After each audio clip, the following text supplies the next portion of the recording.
Virals s'han fet ja estos maquillatges de la valenciana Núria Adraus en les xarxes socials. Durant este mes d'octubre, la maquilladora s'ha marcat un repte i ha compartit un maquillatge de Halloween diferent cada dia.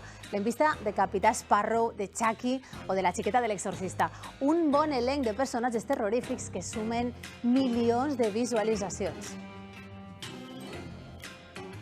Potser pensen, estos maquillatges que hem vist tenen massa complexitat per a fer-se'ls a casa. No s'apuren. Hem parlat amb un maquillador valencià, campió d'Espanya en este art, perquè ens dona uns consells de com lluir de la manera més terrorífica amb els productes que trobem a casa. Miren.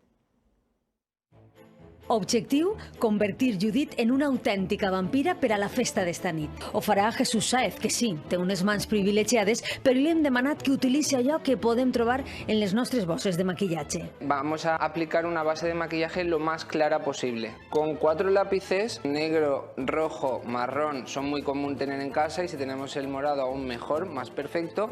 Vamos a crear una serie de ojeras en lo que es tanto la parte superior como la parte inferior del ojo.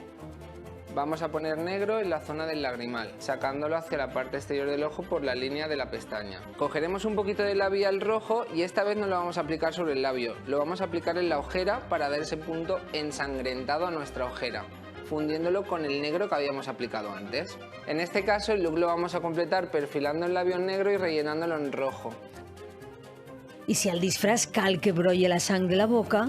Con ayuda del lápiz rojo lo que vamos a hacer es crear la línea por donde queramos que baje la sangre desde el labio. I per a l'alumnat més avançat, làtex líquid per a simular cicatrius. Y ahora lo aplicaremos con ayuda de una esponjilla de látex, línea recta y ancha, porque ahora pasaremos el secador y entonces podremos hacer un pliegue en la piel. Luego toda esta línea lo que vamos a hacer es coger un poquito de labial oscuro, ¿vale? Y la aplicaríamos ya por el interior de esa cicatriz. I un últim toc final, lentilles de color blanc.